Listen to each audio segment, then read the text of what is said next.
What a jump!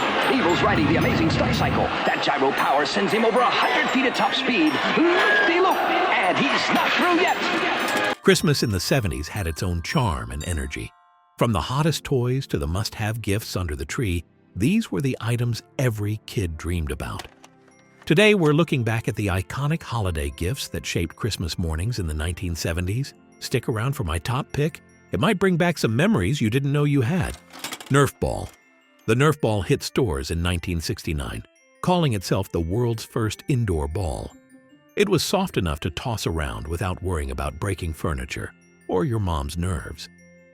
By 1972, the Nerf football was a must-have for backyards and living rooms alike. If you grew up in the 70s, there's a good chance you played an intense Nerf game at least once during Christmas break. Weebles. Weebles wobble, but they don't fall down. You couldn't escape that slogan if you tried. These egg-shaped figures, introduced in 1969, were a simple yet brilliant idea. Knock them over and they'd pop right back up. By the mid-70s, the line included houses, cars, and even a haunted house playset. Weebles were proof that even the simplest toys could keep kids entertained for hours. Skateboards. Skateboards in the 1970s were a whole new level of cool.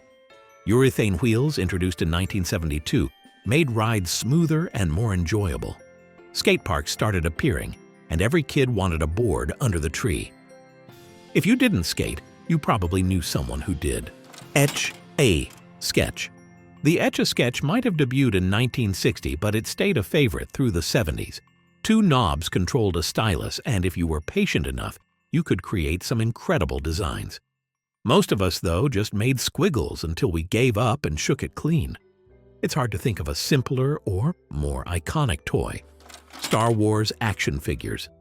In 1977, Star Wars exploded onto the scene, and Kenner's action figures quickly followed. Luke Skywalker, Princess Leia, Darth Vader, you wanted them all. They weren't just toys, they were part of the Star Wars universe. Even if you didn't see the movie right away, the figures brought the galaxy to your bedroom. Stretch Armstrong. Stretch Armstrong was one of the weirdest toys of the 70s, and that's saying something. He was a strong man made of stretchy material, and you could pull his arms and legs as far as you could reach. Somehow, he always snapped back into shape. If you didn't break him, he lasted forever. Hey there, if you're enjoying this ultimate 1970s holiday gift guide and want to explore more of these forgotten gems from the past, don't forget to hit that subscribe button. Seriously, I need your help to grow this channel. It's a tough journey, and your support keeps me going.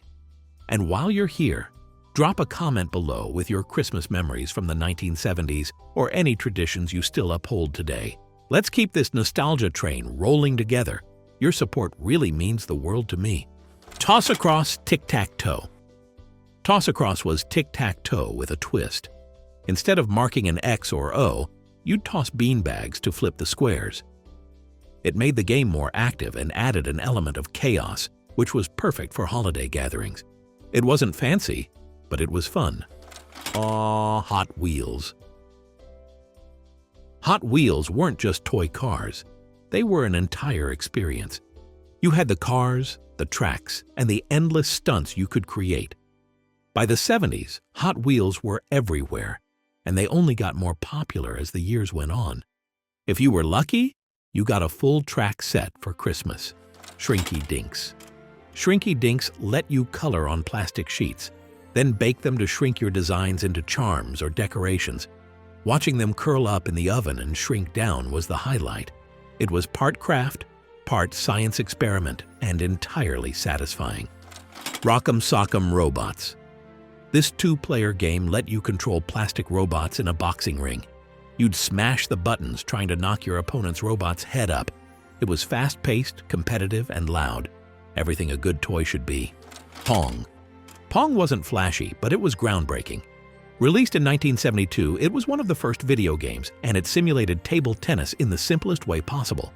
For kids who'd never seen anything like it before, Pong was incredible. It marked the start of the gaming revolution. Rubiks Cube.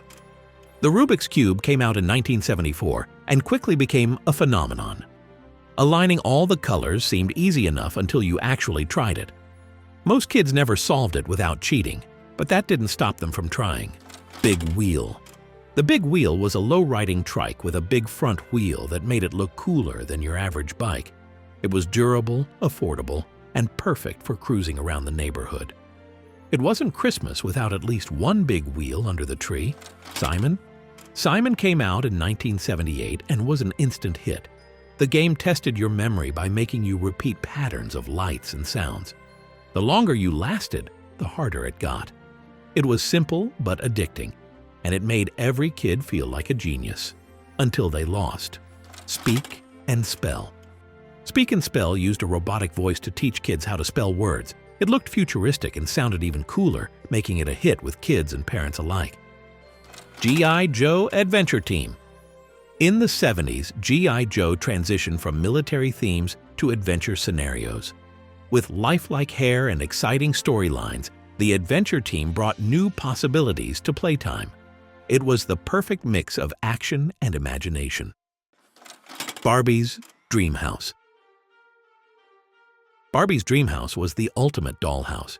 It came with furniture, accessories, and endless opportunities for storytelling. Every kid who loved Barbie wanted to give her the perfect place to live. FisherPrice Little People. Little People were simple figures that came with themed playsets. Whether it was a farm, a school bus, or a house, these toys sparked creativity and storytelling in kids of all ages. Tonka Trucks. Tonka Trucks were built to last. These metal trucks could handle dirt, sand, and whatever else kids threw at them. They were tough, reliable, and perfect for outdoor play. Sit and Spin. The Sit and Spin was exactly what it sounds like. You sat on it and spun yourself around until you couldn't see straight. It didn't get much simpler or more entertaining. Hey there, I've already put this on my wish list once, but I'll ask again. If you've made it this far, give this video a like and hit subscribe. I'd really appreciate it. Now on to the rest.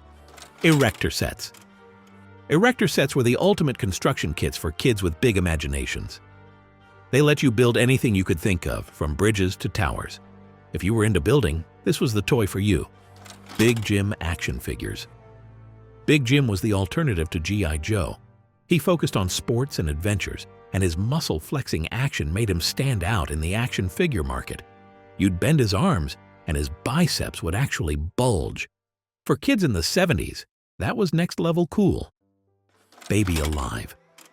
Baby Alive could eat, drink, and even go to the bathroom.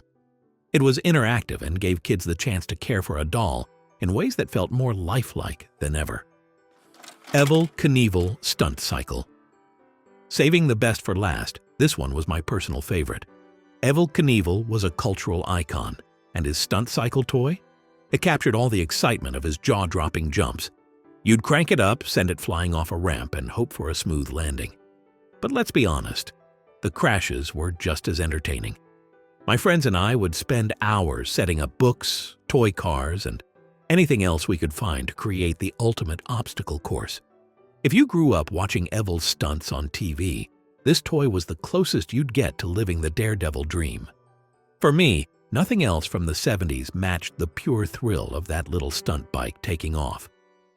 Looking back, the 70s had a way of making Christmas feel magical, ridiculous, and a little over-the-top all at once. Whether it was tearing open the hottest toy under the tree or watching another classic Christmas rerun on TV, the holidays just hit different back then. What about you? What toy topped your wish list in the 70s? Let me know in the comments, and don't forget to like and subscribe for more blasts from the past.